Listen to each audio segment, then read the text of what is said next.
Well, welcome back, everybody. It is the beginning of August, and that means it's the beginning of the football season. National Football League preseason play getting underway this weekend.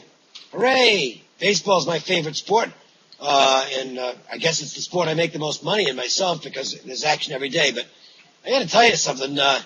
You'll find few things I like more than preseason football. I think it's the strongest bet out there for sports bettors. If you get the right information, we're going to talk about that. Some other good stuff as well, some previews as we get things underway with another year of Proline. With me today, Jeff Saad from Las Vegas Sports Services and John Cranton from Jim Feist Sports. Guys, how are you? It's great to see you again.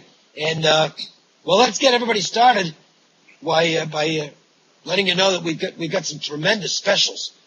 Before we get into the meat and potatoes of the show, we've got some tremendous specials to tell you about. Jeff, why don't you kick it off?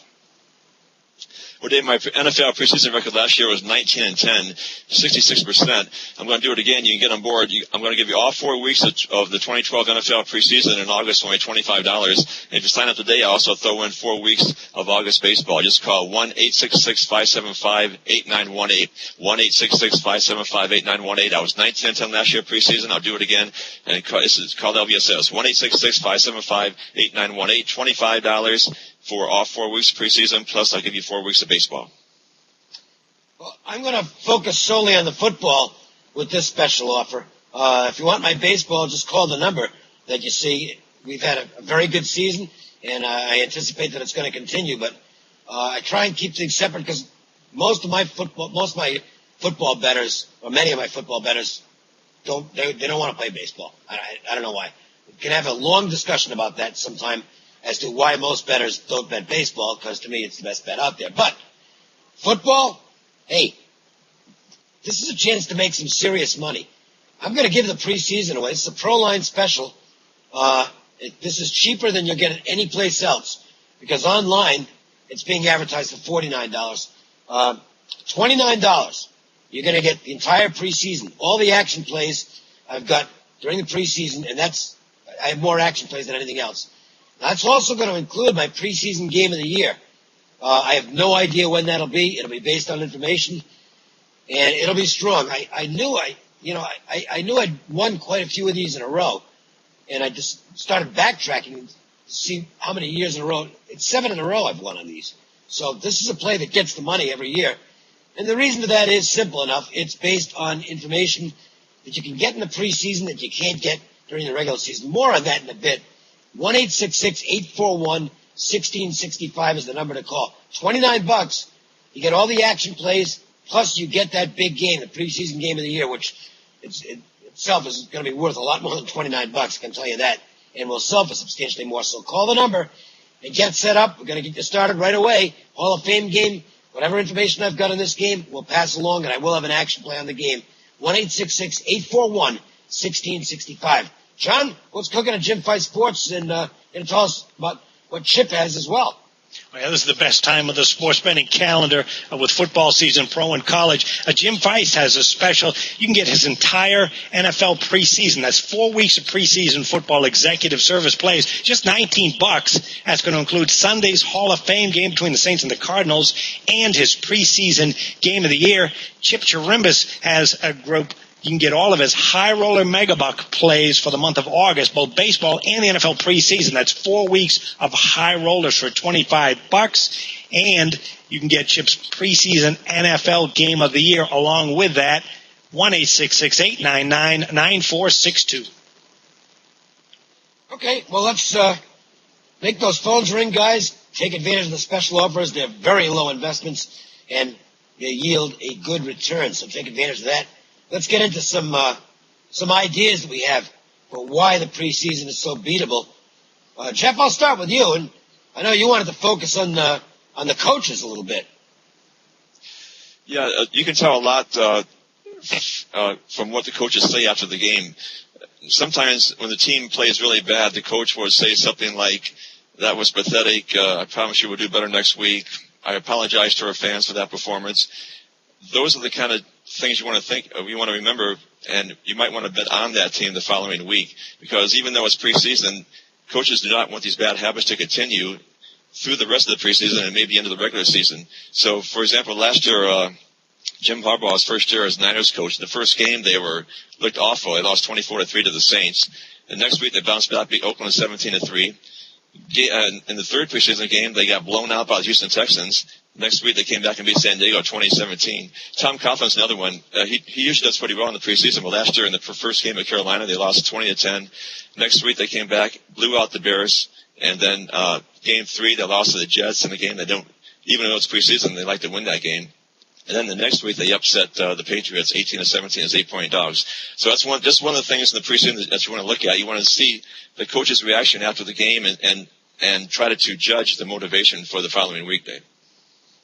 Yeah, I think it's really important. If you're going to do this on your own, you need to keep daily tabs on what the local beat writers are commenting on. That's important. You literally will get things that in the preseason. This is why I say the preseason, I think it's a better bet than the regular season.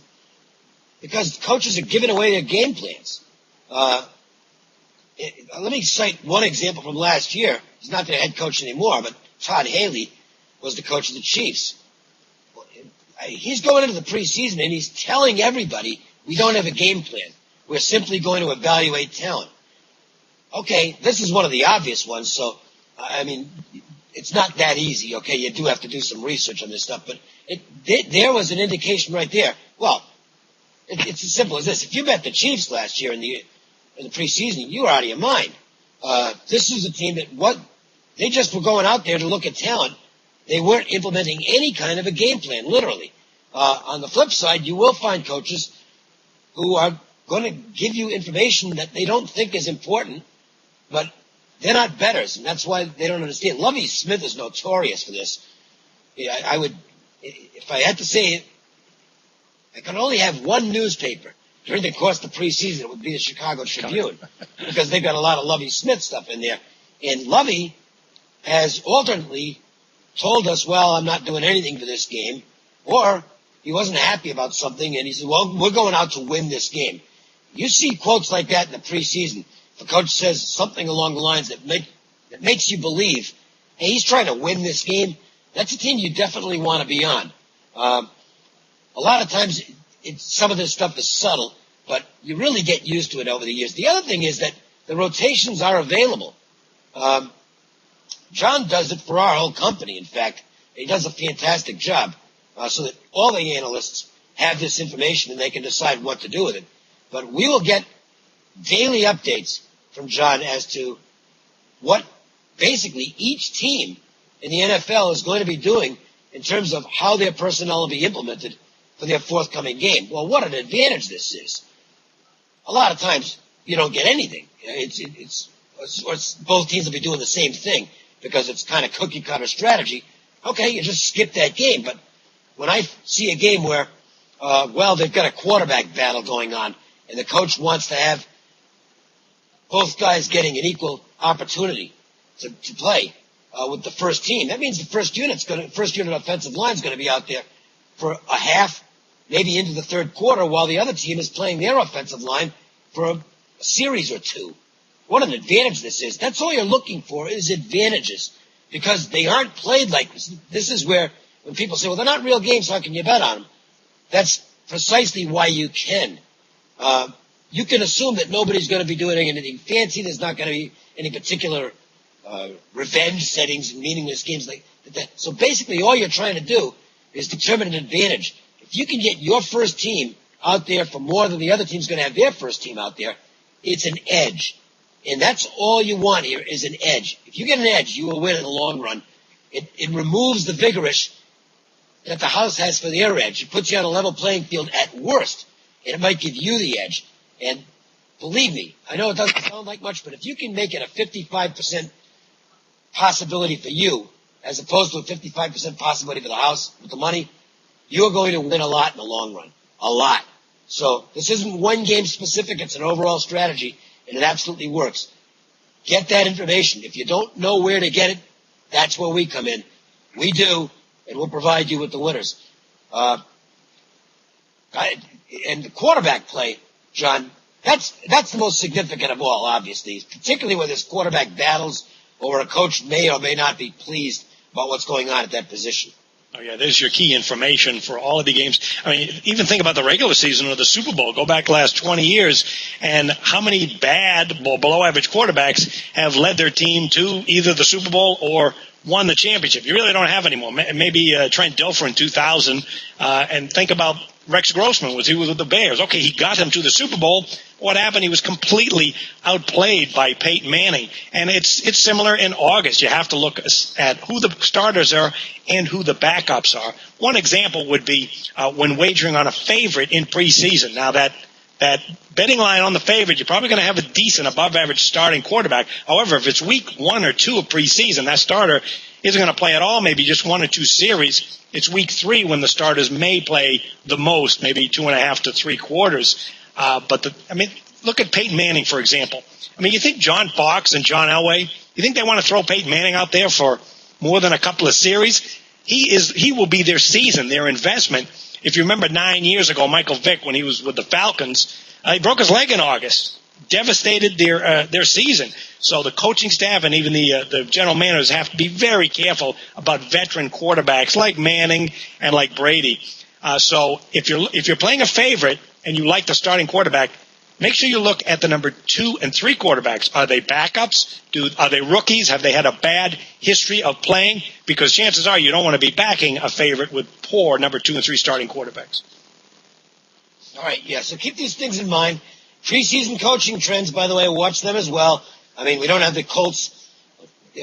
I'm sorry the Colts changed everybody because that become the best bet around. They couldn't make the lines high enough against Indianapolis in the preseason. Those guys are all gone now. So these are a lot of things that you want to watch for. Quarterback play, all that stuff. Let's look at a specific division and get to some actual regular season previews here. And why not begin with the division that produced last year's Super Bowl champion New York Giants, the brutally tough NFC East, and it really is just a war zone.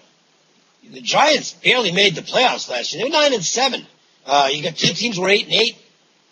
Redskins weren't awful by any means. Boy, this is a tough division. I mean, they don't like each other. There's a lot of talent here. Going in, just off the top, I think the Cowboys are the 3rd best team in the division. Well, they're not going to be the 3rd best team in most divisions. They're pretty good. So let's break these down. John, why don't we start with you and look at the defending champs. The total on them is 9.5 wins. How are the Giants going to make out this year? Yeah, as you mentioned, they won the division last year, but just a 9-7 record. That doesn't speak to a low-quality team. It speaks to how talented that division is. A lot of talent on a lot of these teams. And with the Giants, they have one-dimensional offense last year, which was a bit surprising for a Super Bowl champ. Passing led the way behind Eli Manning. They were 5th in passing and just 32nd, dead last in rushing the football. And Tom Coughlin likes balance, but he didn't have it last season. So for this year, Manning is going to be there. He's the staple. 29 touchdowns, 16 interceptions last year. Really had a monster season. Almost threw for 5,000 yards. He kind of got lost in the shuffle of the other guys who topped 5,000. But Manning had a record-setting type season. He's got very good targets with tight end Jake Ballard and Victor Cruz, the kid out of UMass who came out of nowhere, over 1,500 yards receiving. They do have tight end Travis Beckham, but he's coming off ACL surgery he suffered in the Super Bowl. The ground game, as I mentioned, Coughlin loves balance, but he didn't have it last season, so they let go of Brandon Jacobs, and they're going to take a chance with a rookie running back David Wilson. He came out early out of Virginia Tech, first-round pick. He was an ACC Player of the Year. So watch for if the Giants have balance or if they struggle again. That will be a concern. The defense, though, no concerns. Rock solid up front with defensive end Justin Tuck, Jason Pierre-Paul. The kid had 16.5 sacks last season. Defensive end Osi Umenyiora, he chipped in 9 sacks. It's a secondary that was a weakness at times. Number 3 cornerback Prince Amakamara, he's slowly making strides after a broken foot. For sports bettors, keep in mind the Giants on a 6-0 run, both straight up and against the spread, counting the postseason into the new season. And what really stood out was the defense allowed 20 points or less in every game during that 6-game winning streak. And they play some tough offenses, the Cowboys, the Packers, and the Patriots. They also carry a 6-1 run under the total into the new season. That shows you how good that defense was late in the year. And if you're looking for slow starts for the Giants, forget it. Their schedule is really good for them early on. First 5 games, they'll play Tampa Bay, Carolina, the Browns, and the bye week comes in week 11. So a lot of things are falling right for the defending champs. I expect them to have a winning record and be in the playoffs again. Yeah, they'll have to avoid the hangover, which can be vicious to teams, whether they like it or not. The Eagles will not have a hangover. They do have some momentum that they built at the end of last year. They won their last 4. In fact, they won and covered their last 4 last year. But that only got them to 8 wins. They were a big disappointment last year. You go back to the preseason of 2011, and there's backup quarterback Vince Young calling them the dream team. Turned out to be a bad dream. They were a huge underachiever last year. And I don't know if I'm drinking the Kool-Aid on them yet this year. I'm seeing an over and under of 10 wins on the Eagles. That doesn't look like a bad number in terms of where they could finish, but I don't know about getting to 11. So to me, the safer option here is under. Why? Well, they're going to have to prove it to me. I mean, Vic's already said, I think his comment was that they have a potential dynasty there. They haven't won anything yet. You can't be a dynasty until you actually win something. And they were a team that, when the pressure was off them last year, played well at the end of the season. But they were already out of the race. They're 4-8. They were dead. So they were playing free and easy after that. Had some fun. Took advantage of some beat-up teams and played reasonably well. Vic is not off a good year. Okay, these are not great stats. 18 touchdowns, 14 interceptions. By today's standards, with the rules the way they are, you've got to be able to complete a higher percentage of passes than he did last year, and you can't afford to have a ratio like that of 18 and 14. This isn't, 1980 or 1960 or whatever, where a +4 is. No, you got to do a lot better than that. He didn't even run for 600 yards. So I don't think he's as threatening as he used to be.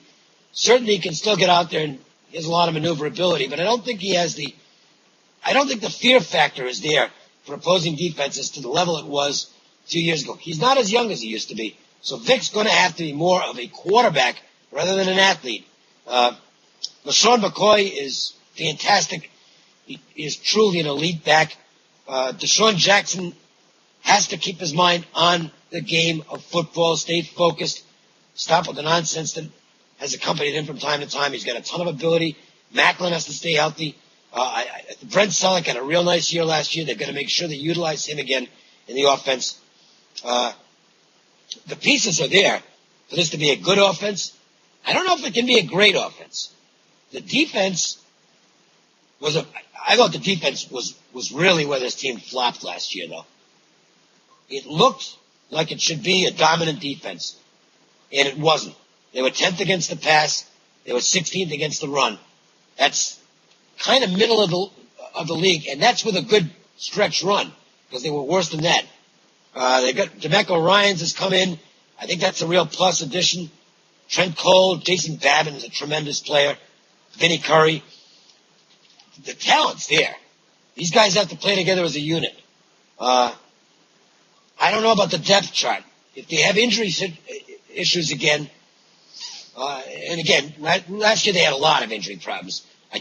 You would expect it won't be quite as bad this year, but if it is, the depth situation is schedule. Well, they've got 6 games in the division. We know those are tough. They always are in the NFC East. We've also got to go to Pittsburgh. Detroit's on their schedule. Atlanta's on their schedule. I don't know what to make of the Saints, but they have to go to New Orleans. Cincinnati is not a joke anymore. They've got Baltimore. It's a tough slate. I don't think they're going over 10 wins. They could get to 10. That wouldn't be an upset if they get to 10, but I think 11's an upset to me based on my projection for this team. So I like them under a little bit. Not a strong opinion. I'm not a big futures guy, so take these with a grain of salt. This is an opinion. I bet my own plays. This isn't a play. I won't have a bet on this. It's strictly an opinion. So have some fun with it as far as the future is concerned. But I'll focus more on game-to-game selections. That's where I make my money. Jeff, about those Cowboys. They're the Cowboys, so people pay attention to them. they've been irrelevant for a long time. They've got one playoff win in like the last, 9-10 years. Yeah. They haven't done much. And I want to hear your opinion on this. I think they're an average football team again. I just don't see them as being anything more than that. Yeah, well, there were two areas they wanted to improve this year, secondary and offensive line. They did improve with secondary, but the jury is still out on the offensive line. They drafted Morris Claiborne from LSU. They signed Brandon Carr, who played every game for the Chiefs the last 4 years. Their team with Barry Church and Gerald Sensabaugh in the backfield. That looks good. They probably have to improve their pass rushing too. But the offensive line right now is really a mess. Tyron Smith is switching from right tackle to left. Doug Freese switching from left tackle to right. Mackenzie Bernardo is coming off hip surgery. They gave Nate Livings $19 million in Cincinnati, and there are a lot of Bengals fans who are glad he's gone. Phil Costa, the center, he was one of the lowest rated centers in the league last year. His backup, Kevin Kowalski, is injured. So even when they get it all together, if they do, there's going to be a question mark. Will there be any cohesion here? So that's still, the offensive line is still the biggest concern for the Cowboys this year. They signed Kyle Orton as Romo's backup, which means Romo's job is totally secure as long as he stays healthy. DeMarco Murray, of course, looks like he's going to be a great back. He'll be back after an injury last year. They're still dealing with that Des Bryant situation, and they got Mike Jenkins, who's not happy. He supposedly has a shoulder injury, but he really wants to be traded. So they got some personal issues here. They got the offensive line issues, I would the first game against the Giants, they're plus 3.5. The last 6 games against the Giants, the Cowboys are 1-5, 2-6 against the spread. Last year in the division, the NFC East, the Cowboys were 2-4 straight up, 0-6 against the spread. So yeah, I agree with you.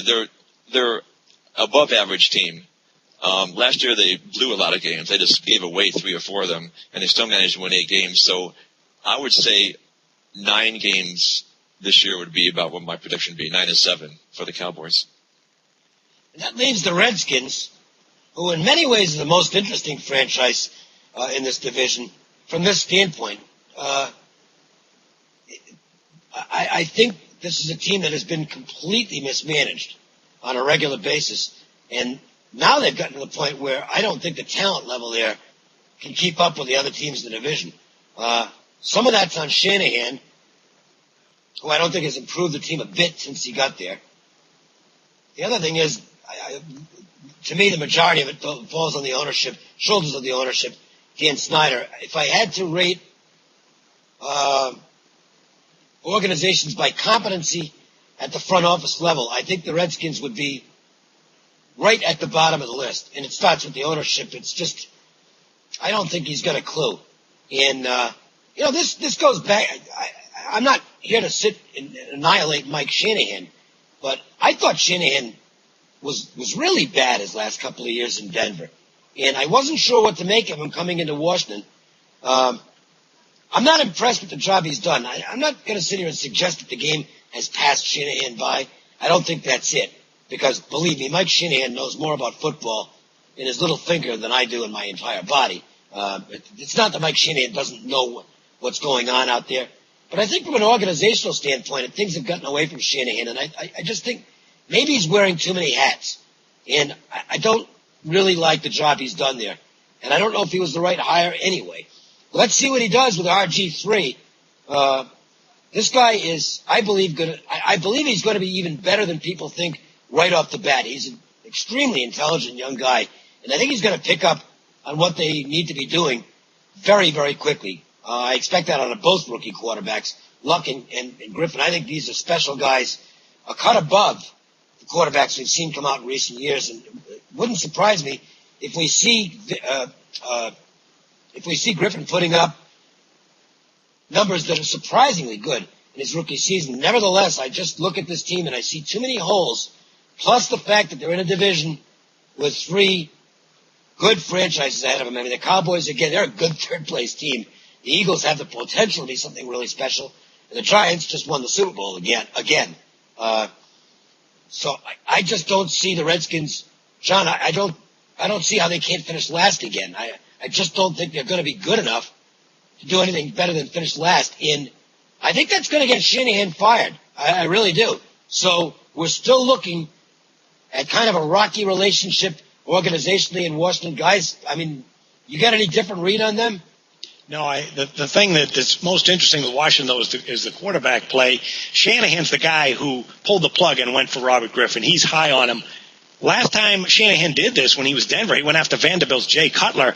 I wasn't that impressed with Cutler in the SEC, and I thought that was a bad move. Shanahan was right on that one. Cutler turned out to be above average, and he's even higher on Griffin. So the makeup of the kid, too, off the field is outstanding. So he may have a gem in the Griffin. You know, Mike Shanahan, if you look at Mike Shanahan's record, he hasn't accomplished a whole lot before and after John Elway. As you said, you know, he knows a lot about football, but there's still, as far as coaching goes, he knows everything except how to win games, unless he has someone like John Elway at quarterback.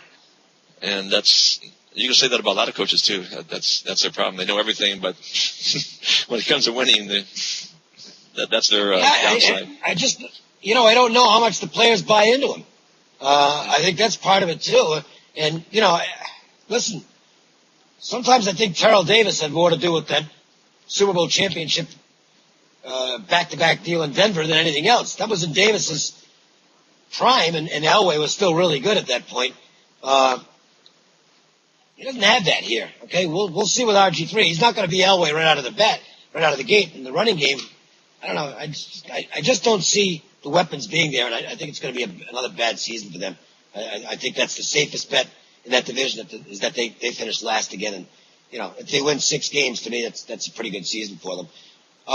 We're going to be doing a lot of these, so we're going to get into each division, give you rundowns. We've got college football shows coming up as well.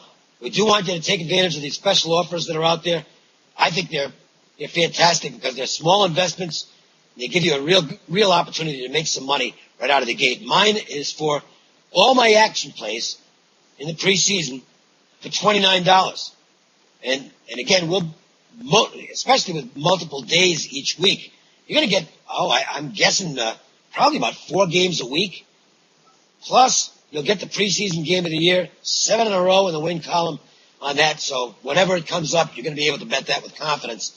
1-866-841-1665. It's only $29.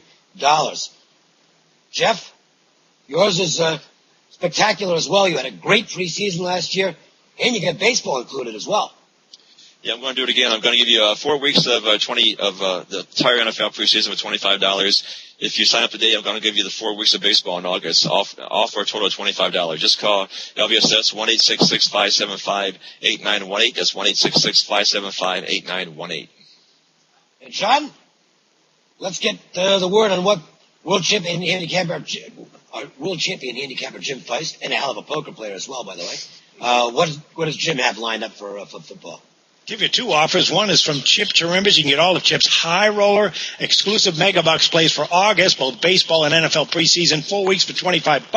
If you sign up today, he'll throw in his preseason game of the year, which is coming up. Jim Feist, you can get all 4 weeks of his executive service preseason, $19 for 4 weeks. That's going to include Sunday's Hall of Fame game between the Saints and the Cardinals, plus his preseason game of the year, $19, 1-866-841-1655. All right, John, update everybody as best you can as to what the schedule is for Proline so they'll know when to check back for the next one and when the college issue, the first of the colleges, or the next of the colleges, I should say, is going to air.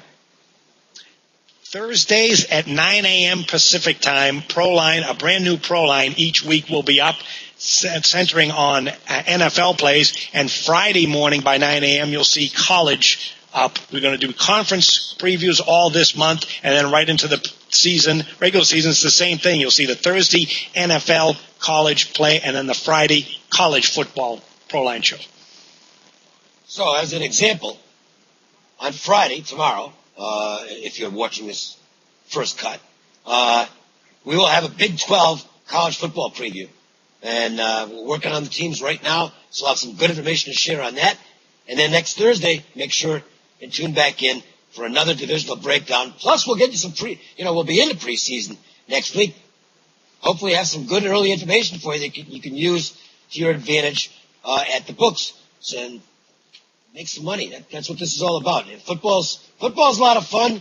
It's even more fun when you're making money on the games. So for Jeff Saad, for Chip Chirimbus, for Jim Feist, for John Cranton, I'm Dave Cokin. Thank you for watching. Have a great weekend, and we'll see you next for the college football Big 12 preview. See you. Good luck, everyone. Good luck.